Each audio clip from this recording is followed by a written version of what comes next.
milima masema bele ko bima pour no Félix. Nanza benikola ko tikote yo okomona ya yo. Na lobby muto sa Félix oyo loba bemba votre coronavirus bande ye na Kinshasa eza bien déterminé ka baluba mutu ba kufa nango.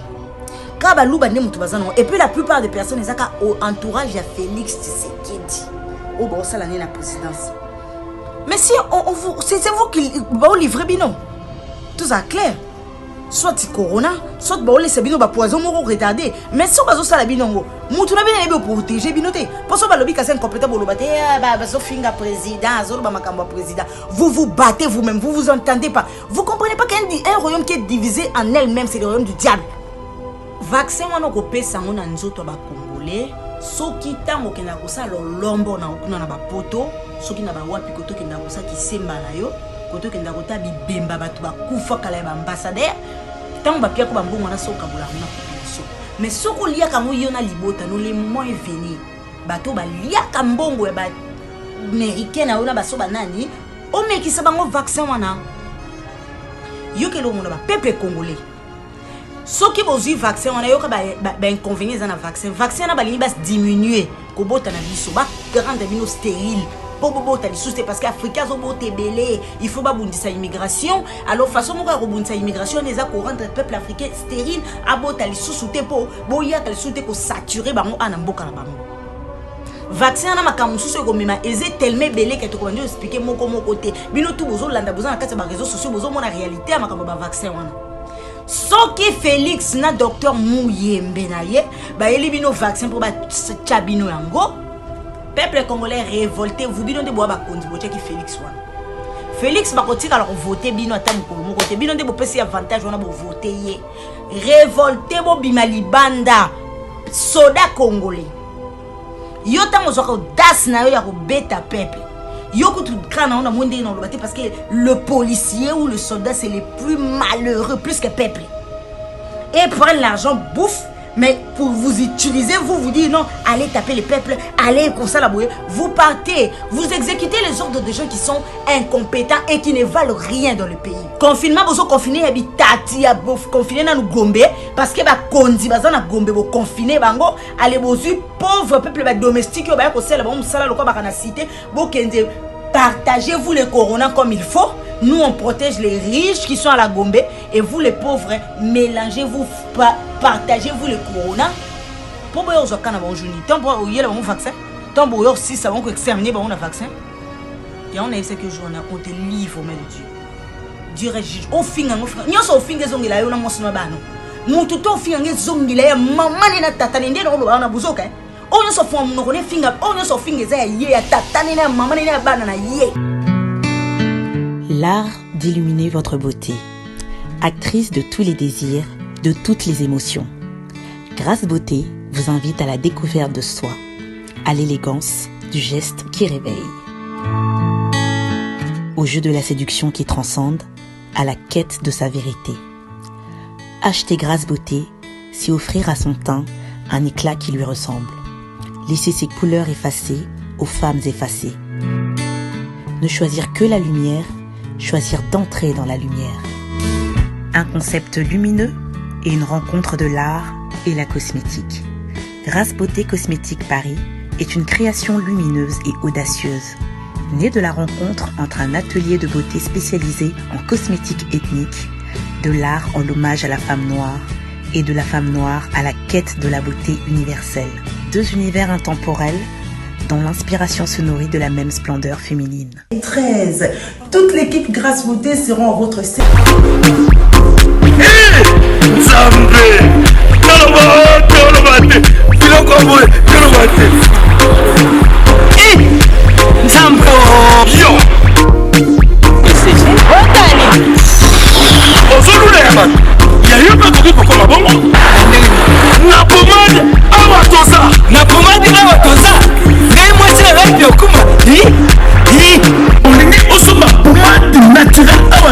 En ligne www.awatoza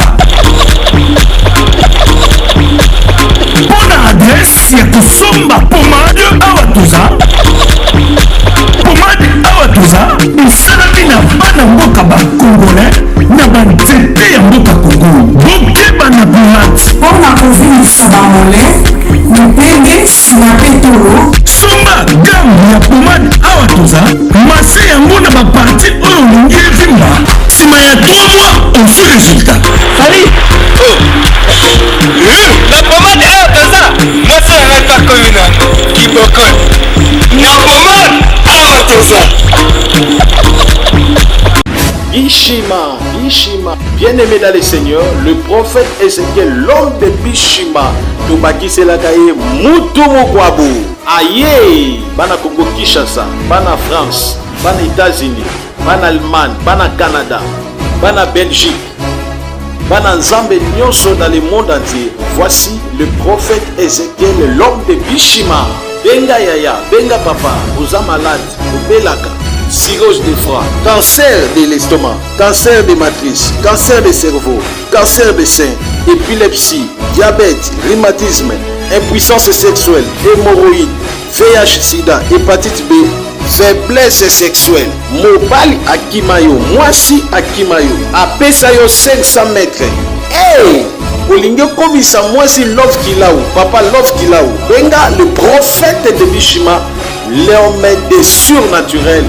Plus 243 81 61 96 770. Nalobi 00 243 81 61 96 770. Benga asakola pona yo apesa yo solution na problème na yo dans le nom du Seigneur Jésus-Christ. Bishima. Bonsoir, bonjour, selon heure ni oyo vidéo oyo comme na bino na ndako na bino. Naza mo malade mais na télémi rapidement ana osa vidéo oyo po par rapport à o nazo yoka o ezo se passer na ba réseaux sociaux. Ça se fait que na moni vidéo moko o docteur Muyembe a confirmé que ba banda vaccin na Congo na mois de mai. Et na ngani na loba boy parce que na mona bato muso ba se lamenter mindele bazo mona biso ba cobaye tout ça là. Pour nga na loba mindele ba na problème moko te. Mindele ba na problème te mindele ba sali biso ni ba sali biso lo moko te. Mundela lobika o ya sala miko nyonso. Mundela yebi ke biso to na possibilité ya somba vaccin na te so lelo ba meki on mboka na bango eke simbi.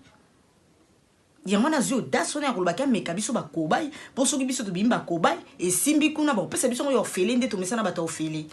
Soki pe simbi te du moins ba meki on na batumo bazana bango utilité batumo bazana eloko te po bazo ba déjà ke to na ni na masque ni na ba machine à respiration ni quoi.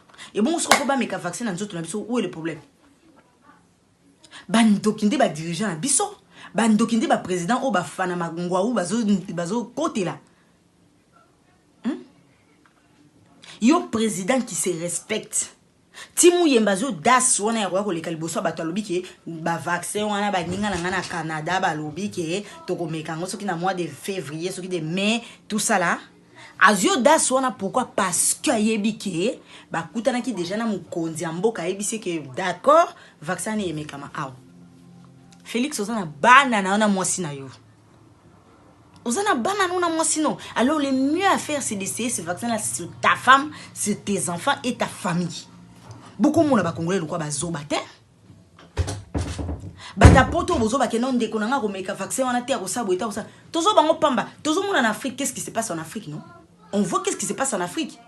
Pour un confinement où il y a des gens qui sortent dehors pour aller chercher soit son pain, soit Zaki Nanzala, soit il n'a pas d'argent, il va chercher quelque chose, soit il va voir quelqu'un pour demander, on le chicote comme un petit enfant. Toi, on a poto. Ah, qui a été chicoté? Babetinan. L'homme blanc te parle, il te donne un papier, non, il y a un monde qui est foutu à monde, mais il te tape pas. Mais l'Africain, parce que bête à colonioso.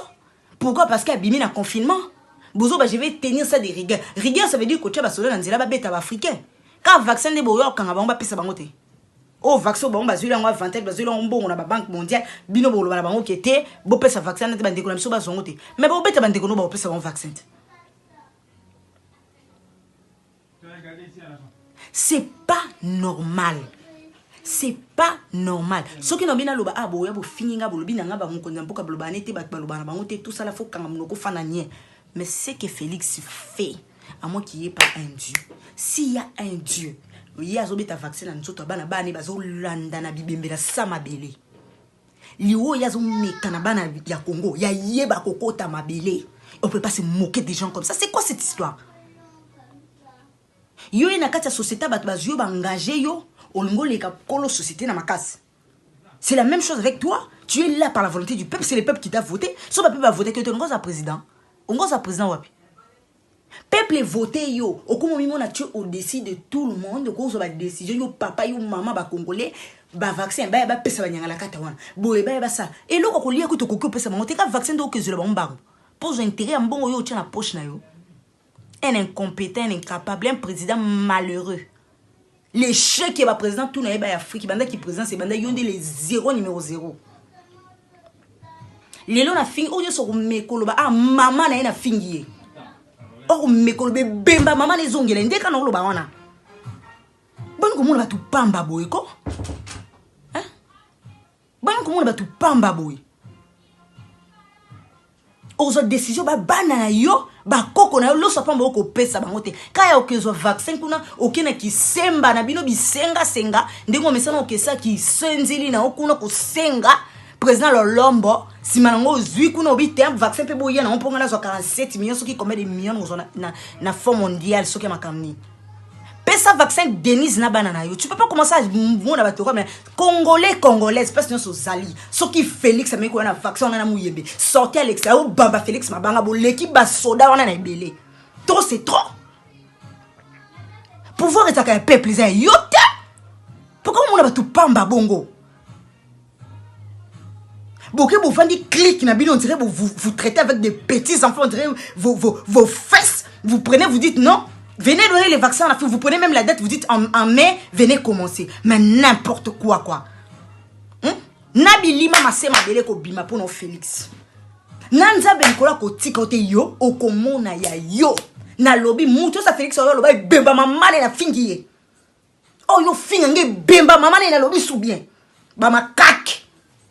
Sia pila mambo ba batuni so ba tu ba lobby ba yeba ba zengi raté boye bo banjo ganga abolo ba te kolo ba ozo ba la président vous encourage au finga tala boye ba blog bo finga salité wana ko no finga bino nyo so finga mambo salité mama ne ya tatane boki bizengi nyama Félix ole bo mengo bino bo kufa la pasi ba zoba lelo ba zeli bino vaccin vous croyez que vos enfants seront épargnés encore vous avez bino ba nyama ngwaku si vaccin na bo pesa mona bana na bino ko ba soso. Un peuple pervers, un peuple qui n'a pas de tête.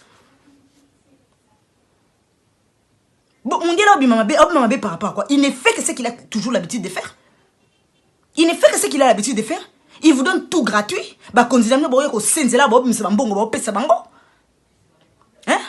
Je préfère Chadari que prendre un bon à rien comme Félix Tshisekedi. Tu vaux rien. En tout cas, tu vaux rien. Peut-être frappe Kando Yebi. Rien du tout. Toi, tu as un zéro. C'est quoi ces histoires? Prendre les gens comme des imbéciles, prendre les gens comme des rien du tout. Vous êtes là, vous avez la décision. On dirait parce que vous êtes président, les Congolais n'ont rien à dire. La constitution, qui suit ça va tout vaccin. Des constitutions lobby. Mais pourquoi vous prenez des gens comme des insensés? Quand ils viendront avec les vaccins, c'est ça dans toi, ta femme et tes enfants. Ok? C'est quoi ça comme cette histoire? Confinement, confiné, tu crois qu'on doit confiner Gombe, on doit confiner. Yo, ça là, Gombe, on a capacité, ça là, Gombe, on a mon examen. Il y a des tests, on a corona. On a capacité. On doit confiner, c'est pour faire les examens. Dis-nous, c'est pour faire quoi? Tu les confines seulement, on a quoi, ils font rien. Parce que je crois pas que ça l'examen, ça là, on t'examène. Tu vas pas faire des examens. Incompétent, un président incompétent. Il est temps que tu démissionnes. Tu es un beau à rien. Tu vaux rien, toi et toute ta bande. Français, non, vous êtes des tonneaux vides. C'est ce que vous êtes en réalité. Vous croyez que vous allez venir exterminer notre peuple? C'est vous qui allez mourir, vos femmes et vos enfants. Bande de cons. Expliquez-vous que les présidents qui déclarent que après 1,8 $, pour le coronavirus, c'est pas Dr Muyembe. Et Dr Muyembe, lui, Namaboko Nae, a joué l'autre côté. D'autres déclarent, Dr Muyembe, 300 000, d'autres déclarent qu'il n'a rien eu pour le corona. Tolongo les sous wana pour repousser sous maïle ya bafana makaku musika. Vous venez avec une histoire ya ba coronavirus, c'est ça déjà na Kinshasa, oui on accepte parce que c'est le monde entier. Mais votre coronavirus bande yé na Kinshasa, ils a bien déterminé ka ba luba mutu ba kufa na. Ka ba luba ne mutu bazana. Et puis la plupart des personnes ils a ka entourage ya Félix Tshisekedi. Oh ba ça l'année na présidence. Mais si c'est vous qui vous livrez bino. Tout ça clair. Soit corona, soit ba laisser bino ba poison moko retardé. Mais si bazo sala binongo, mutu na bino ebe protéger binoté. Parce que ba lobi ka c'est incompétent bo lobate bazo finga président, zo ba makambo président. Vous vous battez vous-même, vous vous entendez pas. Vous comprenez pas qu'un royaume qui est divisé en elle-même, c'est le royaume du diable. Conséquence, c'est le royaume du diable. Hein? Bino moko mésentente au milieu de vous. Bokonzi, pesi bino. Pesi bino, bokonzi, bino. On dirait que vous n'arrivez pas à maîtriser. On dirait on ne comprend absolument rien. Et aujourd'hui, vous nous emmenez les vaccins. Pour terminer, pendant l'histoire, on peut diminuer la population. Parce que Congo, 80 millions d'habitants, c'est trop. Donc il faut comme ça, marcher dans le gouvernement de Segeli. C'est quoi cette histoire? C'est quoi cette histoire? De la même manière, Bomabino na présidence kuna na corona. De la même manière, vous aurez besoin du vaccin. Parce que dernièrement, tu veux qu'il y a maman qui va passer qui va kissi moko boya, ceux qui va nevakine, nyon ceux qui na présidence parce que c'est là que les gens ont le corona. Vaccin pétant au koya, wak, il se va passer à la présidence dans vos familles, à l'IDPS. Pas chez les autres Congolais. Je suis désolé. Vaccin wana ko pesa ngona nzoto ba Congolais. Soki tango kenda kosa lombo na okuna na ba poto, soki na ba wapi koto kenda kosa ki semba na yo, koto kenda kota bibemba batu ba kufa kala ba ambassadeur, tango ba pia ko ba mbongo na soka bulango na population. Mais soko lia kango yo na libota no le moment est venu. Bato ba lia kambongo ya ba américain na ona ba so ba nani, o mekisa bango vaccin wana. Yo ke lo mona ba peuple congolais. Ceux qui ont eu vaccin, on a eu des inconvénients dans le vaccin. Le vaccin a diminué. Ko bota na biso, ba rendre bino stérile. Po bota li souste parce qu'Africains ont boté belé. Il faut pas boundi sa immigration. Alors façon mo ka boundi sa immigration, les a ko rendre peuple africain stérile. A bota li souste po, boya ka li souste ko saturer bango ana mboka na bango. Vaccin na makamususu ko mema eze tellement belé que to ko bandi expliquer moko côté. Bino tout bozo landa bozo na kati ba réseaux sociaux bozo mona réalité a makamba ba vaccin wana. Soki Félix na docteur Mouyembe na ye, ba elibino vaccin pour ba tchabino yango. Peuple congolais révolté, vous bino de boa ba kondi bo tchaki Félix wana. Félix ba kotika alors voter bino ata mukolo moko te bino de bo pesi avantage wana bo voter ye. Révolté bo bimali banda soda congolais. Yo tango zoko das na yo ya ko beta peuple. Yoko tout crâne on a moins dans le parce que le policier ou le soldat c'est les plus malheureux plus que peuple. Et prennent l'argent bouffe mais pour vous utiliser vous dites non allez taper les peuples allez comme ça la bouée vous partez vous exécutez les ordres de gens qui sont incompétents et qui ne valent rien dans le pays. Aza président Valère Nezani quand il est le garant de la nation azo zongo nation na sérieux. Tango azo sa musalo zo mona na miso batou mais tango azo sa le côté pour la population il est garant en quoi? Tant besoin d'un vaccin pour la population, il y a mon premier au fond la porte pose 47 millions de dollars. En demi vaccin, il y a inconvénient un vaccin, on a des avantages dans l'état liété. Il y a pour lui, c'est ça être garant de la nation. Vous le surveillez, vous le protégez parce que c'est le garant de la nation. Mais quand il commence lui-même à vendre la nation, à détruire le peuple, binom ça na bino zani. So bo beti ba peuple congolais na bo ba ke bo beti bana na bino. Bo beti bande ko na bino. O ba ko abandonner bino te mais c'est margoulin là, bazo zombongo ba olia bango moko sans vous donner. Vous les policiers vous êtes impayés, salaire à ma bemaka si vous vivez dans des conditions pénibles, mais ba ko tinda bino bo so bo beti ba peuple na bino o ba ça bande ko na bino. Vous voyez où votre malédiction vient?